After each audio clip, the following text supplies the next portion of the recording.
भी है जो न केवल हमारे घर और व्यापार स्थल की रक्षा करते हैं बल्कि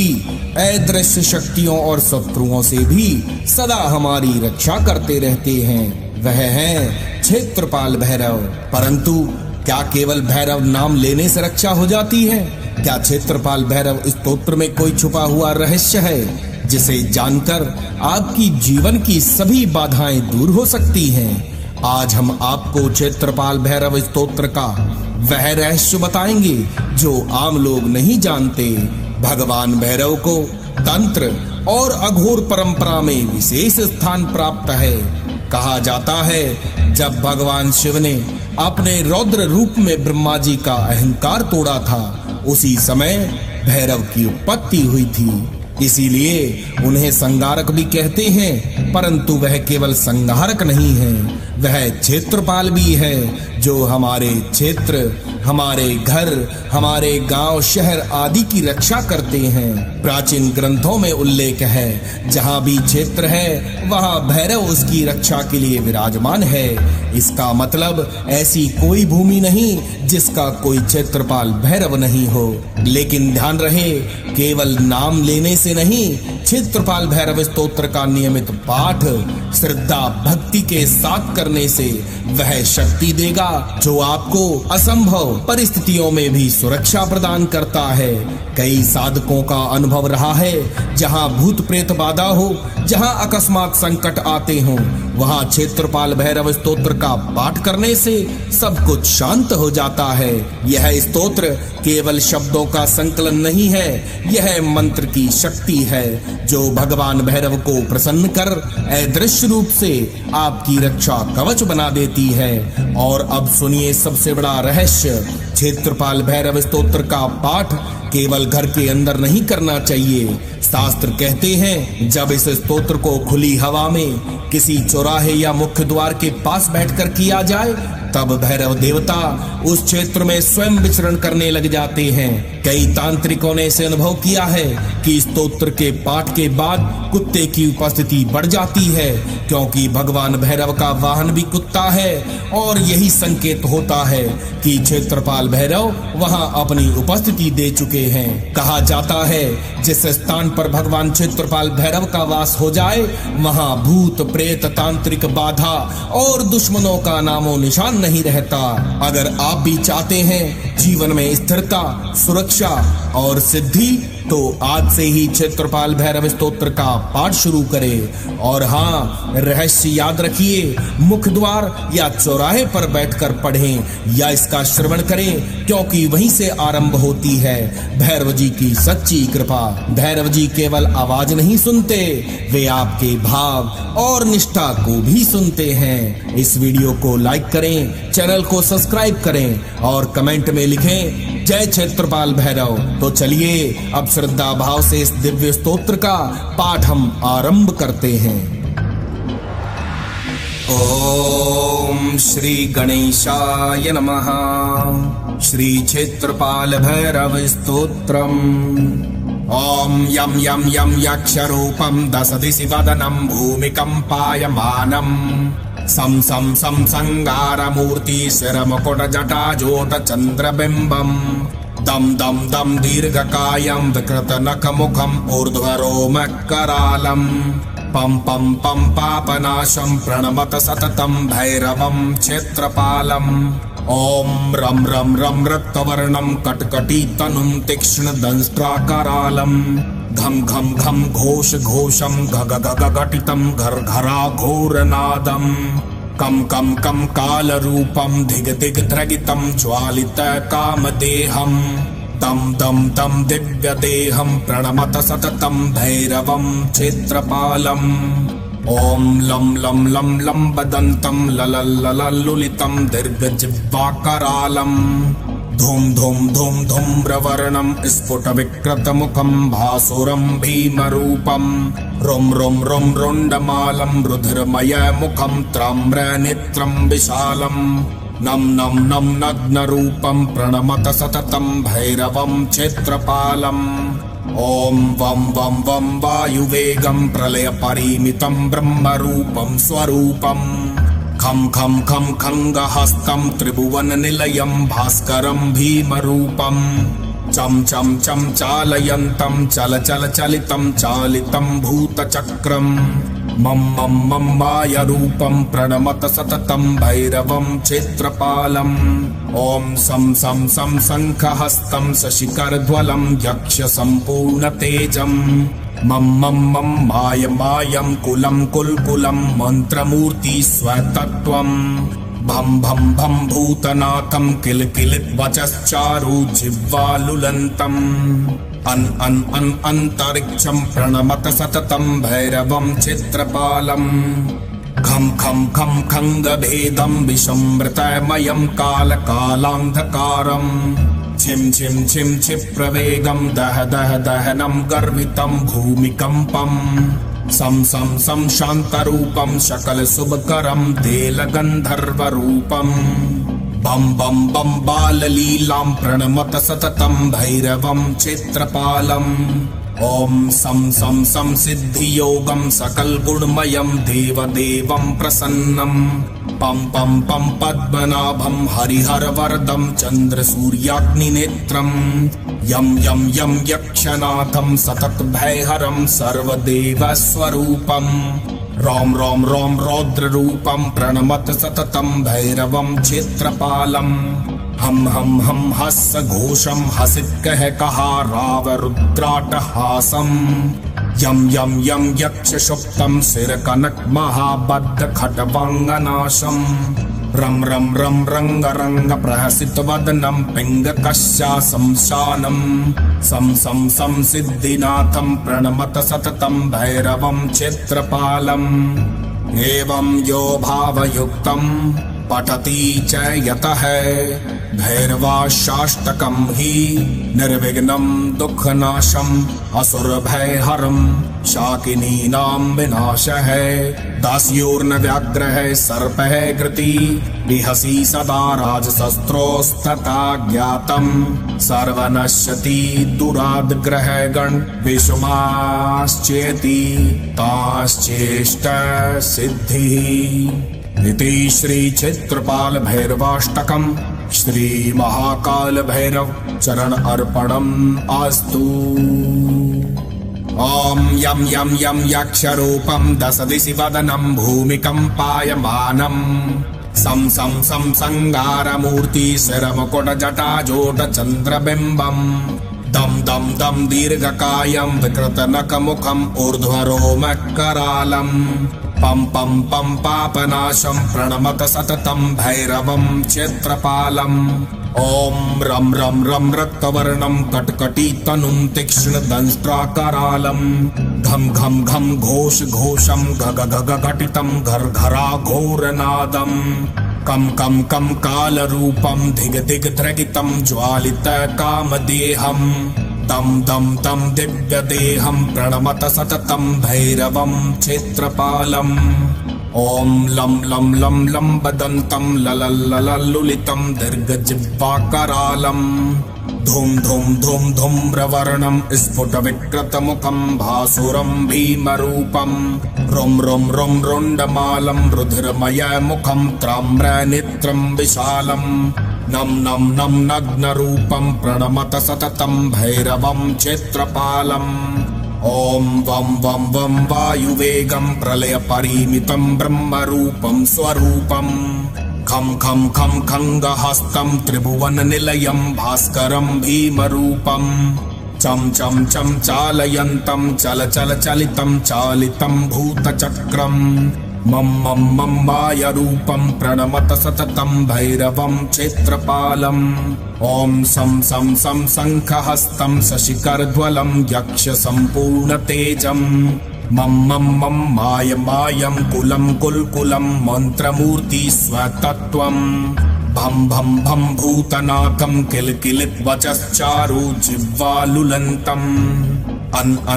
अन्तरिक्षं प्रणमत सततं भैरवं क्षेत्रपालम् खं खं खं खङ्गभेदं विषमृतमयं कालकालान्धकारम् छिं छिं छिं क्षिप्रवेगं दह दह दहनं गर्वितं भूमिकम्पम् सं सं सं शान्तरूपं सकल शुभकरं देलगन्धर्वरूपम् बम बम बम बाललीलां प्रणमत सततं भैरवं क्षेत्रपालम् ओम सं सं सं सिद्धियोगं सकल गुणमयं देवदेवं प्रसन्नं पम पम पम पद्मनाभं हरिहरवरदं चन्द्रसूर्याग्निनेत्रं यम यम यम यक्षनाथं सतत भयहरं सर्वदेवस्वरूपं रोम रोम रोम रौद्ररूपं प्रणमत सततं भैरवं क्षेत्रपालम् हम हस्य घोषं हसित कह कहा राव रुद्राटहासं यम यम यम यक्ष शुप्तं सिर कनक महाबद्ध खटवांगनाशं रम रम रम रंग रंग प्रहसित वदनं पिंग कश्यासं शानं सं सं सं सिद्धिनाथं प्रणमत सततं भैरवं क्षेत्रपालम् एवं यो भावयुक्तं पठति च यतः भैरवाष्टाकं हि निर्विघ्नं दुःखनाशम् असुरभयहरं शाकिनीनां विनाशः दास्योर्नव्याघ्रः सर्पः घृती विहसी सदा राजशस्त्रोस्तथा ज्ञातं सर्वनश्यति दुराद्ग्रहगण विषमाश्चेति ताश्चेष्ट सिद्धिः इति श्री क्षेत्रपाल भैरवाष्टकं श्री महाकाल भैरव चरण अर्पणम् अस्तु। ओम यम यम यम यक्षरूपं दश दिशि वदनं भूमिकम्पायमानं सं सं सं संगारमूर्ति शिरमुकुटजटाजोट चन्द्रबिम्बम् दम दम दम दीर्घकायं विकृतनखमुखम् ऊर्ध्वरोमकरालम् पम पम पम पापनाशं प्रणमत सततं भैरवं क्षेत्रपालम् ओम रम रम रम रक्तवर्णं कटकटीतनुं तीक्ष्णदंष्ट्राकरालम् घम घम घम घोष घोषं घग घग घटितं घर्घरा घोरनादम् कम कम कम कालरूपं धिग धिग ध्रगितं ज्वालित कामदेहम् दम दम दम दिव्यदेहं प्रणमत सततं भैरवं क्षेत्रपालम् ओम लं लं लं लं बदन्तं ललल्ललल्लुलितं दीर्घजिह्वाकरालम् धूम धूम धूम धूम्रवर्णं स्फुटविकृतमुखं भासुरं भीमरूपं रुं रुं रुं रुण्डमालं रुधिरमयमुखं ताम्रनेत्रं विशालं नम नम नम नग्नरूपं प्रणमत सततं भैरवं क्षेत्रपालम् ओम वम वम वम वायुवेगं प्रलयपरिमितं ब्रह्मरूपं स्वरूपं खं खं खं खङ्गहस्तं त्रिभुवननिलयं भास्करं भीमरूपं चं चं चं चालयन्तं चल चल चलितं चालितं भूतचक्रं मम मम मम मायरूपं प्रणमत सततं भैरवं क्षेत्रपालम् ओम सं सं सं शङ्खहस्तं शशिकरज्वलं यक्ष सम्पूर्णतेजं मम मम मम माय मायं कुलं कुल्कुलं मन्त्रमूर्ति स्वतत्त्वं भं भं भं भूतनाथं किलकिलितवचश्चारु जिह्वालुलन्तम् अन अंतरिक्षं प्रणमत सततं भैरवं क्षेत्रपालम् खं खं खं खङ्गभेदं विषमृतमयं कालकालान्धकारं छिं छिं छिं क्षिप्रवेगं दह दह दहनं गर्वितं भूमिकम्पं सं सं सं शान्तरूपं सकलशुभकरं देलगन्धर्वरूपम् बम बम बम बाललीलां प्रणमत सततं भैरवं क्षेत्रपालम् ओम सं सं सं सिद्धियोगं सकलगुणमयं देवदेवं प्रसन्नं पम पम पम पद्मनाभं हरिहरवरदं चन्द्रसूर्याग्निनेत्रं यम यम यम यक्षनाथं सतत भयहरं सर्वदेवस्वरूपं रोम रोम रोम रौद्ररूपं प्रणमत सततं भैरवं क्षेत्रपालम् हम हस्य घोषं हसित कह कहा राव रुद्राटहासं यम यम यम यक्ष शुप्तं सिर कनक महाबद्ध खटवांगनाशं रम रम रम रंग रंग प्रहसित वदनम पिंग कस्या संशानम सम सम सम सिद्धिनाथम प्रणमत सततम भैरवम क्षेत्रपालम एवं यो भावयुक्तम पठति च यतः भैरवाष्टाष्टकं हि निर्विघ्नं दुःखनाशं असुरभयहरं शाकिनीनां विनाशः दास्योर्न व्याघ्रः सर्पः घृती विहसी सदा राजशस्त्रोस्तथा ज्ञातं सर्वनश्यति दुराद्ग्रहगण विषमाश्चेति ताश्चेष्ट सिद्धिः। इति श्री चित्रपाल भैरवाष्टकम् श्री महाकाल भैरव चरण अर्पणम् अस्तु। ओम यम यम यम यक्षरूपम् दश दिशि वदनम् भूमिकम्पायमानम् सं सं सं संगारमूर्ति शिरमुकुट जटाजूट चन्द्रबिम्बम् दम दम दम दीर्घकायम् विकृतनकमुखम् ऊर्ध्वरोमकरालम् पम पम पम पापनाशं प्रणमत सततं भैरवं क्षेत्रपालम् ओम रम रम रम रक्तवर्णं कटकटीतनुं तीक्ष्णदंष्ट्राकरालम् घम घम घम घोष घोषं घग घग घटितं घर्घरा घोरनादम् कम कम कम कालरूपं धिग दिग ध्रगितं ज्वालित कामदेहम् दम दम दम दिव्यदेहं प्रणमत सततं भैरवं क्षेत्रपालम्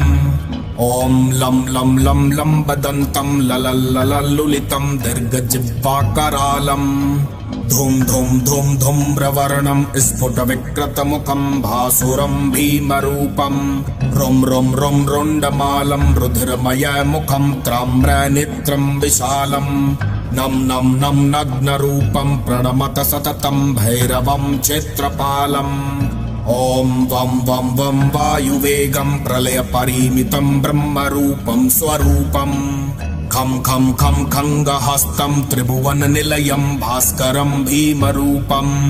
चम चम चम चालयन्तं चल चल चलितं चालितं भूतचक्रम् मम मम मम मायरूपं प्रणमत सततं भैरवं क्षेत्रपालम् ओम सं सं सं शङ्खहस्तं शशिकरज्वलं यक्ष सम्पूर्णतेजम् मम मम मम माय मायं कुलं कुल्कुलं मन्त्रमूर्ति स्वतत्त्वम् भम भम भम भूतनाथं किलकिलित वचश्चारु जिह्वालुलन्तम् अन अन अन अंतरिक्षं प्रणमत सततं भैरवं क्षेत्रपालम्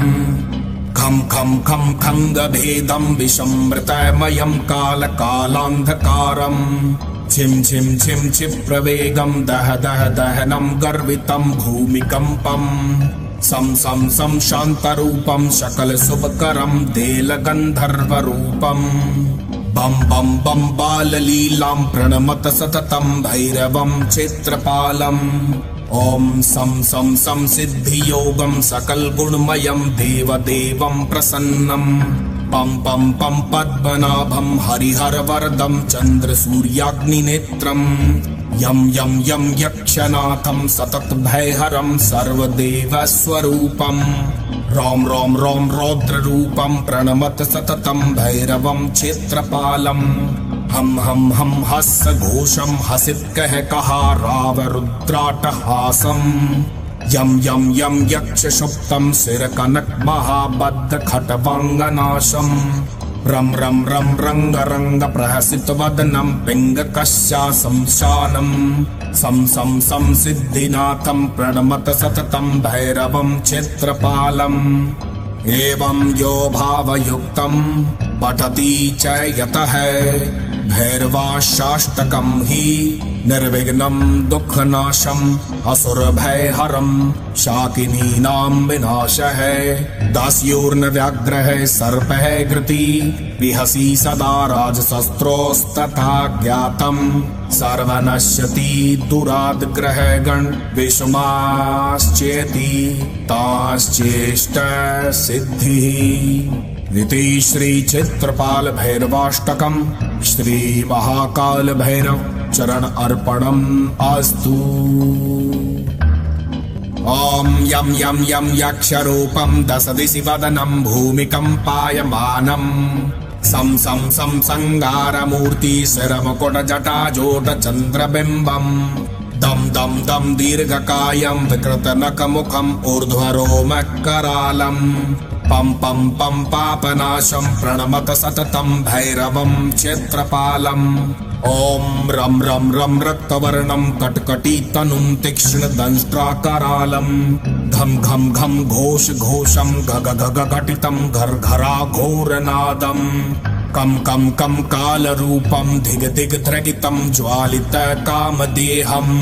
दं दं दं दिव्यदेहं प्रणमत सततं भैरवं क्षेत्रपालम् ॐ लं लं लं लं वदन्तं ललल्ललल्लुलितं दीर्घजिह्वाकरालम् धूम धूम धूम धूम्रवर्णं स्फुटविकृतमुखं भासुरं भीमरूपम् रुं रुं रुं रुण्डमालं रुधिरमयमुखं त्राम्रनेत्रं विशालम् नं नं नं नग्नरूपं प्रणमत सततं भैरवं क्षेत्रपालम् ॐ वं वं वं वायुवेगं प्रलयपरिमितं ब्रह्मरूपं स्वरूपम् खं खं खं खङ्गहस्तं त्रिभुवननिलयं भास्करं भीमरूपम् चं चं चं चालयन्तं चल चल चलितं चालितं भूतचक्रम् मं मं मं मायरूपं प्रणमत सततं भैरवं क्षेत्रपालम् ॐ सं सं सं शङ्खहस्तं शशिकरज्वलं यक्षसम्पूर्णतेजम् मं मं मं मायं कुलं कुल्कुलं मन्त्रमूर्ति स्वतत्वम् भं भं भं भूतनाथं किलकिलितवचश्चारु जिह्वालुलन्तम् अन्तरिक्षं प्रणमत सततं भैरवं क्षेत्रपालम् खं खं खं खङ्गभेदं विषमृतमयं कालकालान्धकारम् छिं छिं छिं क्षिप्रवेगं दह दह दहनं गर्वितं भूमिकम्पम् सं सं सं शान्तरूपं सकलशुभकरं देलगन्धर्वरूपम् बं बं बं बाललीलां प्रणमत सततं भैरवं क्षेत्रपालम् ॐ सं सं सं सिद्धियोगं सकलगुणमयं देवदेवं प्रसन्नम् पं पं पं पद्मनाभं हरिहरवरदं चन्द्रसूर्याग्निनेत्रम् यं यं यं यक्षनाथं सततभयहरं सर्वदेवस्वरूपम् रों रों रों रौद्ररूपं प्रणमत सततं भैरवं क्षेत्रपालम् हम हम हम हस्य घोषं हसितकहकहारावरुद्राटहासम् यं यं यं यक्षसुप्तं शिरकनकमहाबद्धखट्वङ्गनाशम् रं रं रं रंग रंग प्रहसितवदनं पिङ्गकस्याशंशानम् सं सं सं सिद्धिनाथं प्रणमत सततं भैरवं क्षेत्रपालम् एवं यो भावयुक्तं पठति च यतः भैरवाष्टाकं हि निर्विघ्नं दुःखनाशम् असुरभयहरं शाकिनीनां विनाशः दास्योर्नव्याघ्रः सर्पः घृती विहसी सदा राजशस्त्रोस्तथा ज्ञातम् सर्वनश्यति दुराद्ग्रहगण विषमाश्चेति ताश्चेष्ट सिद्धिः इति श्री क्षेत्रपाल भैरवाष्टकम् श्री महाकाल भैरव चरण अर्पणम् अस्तु।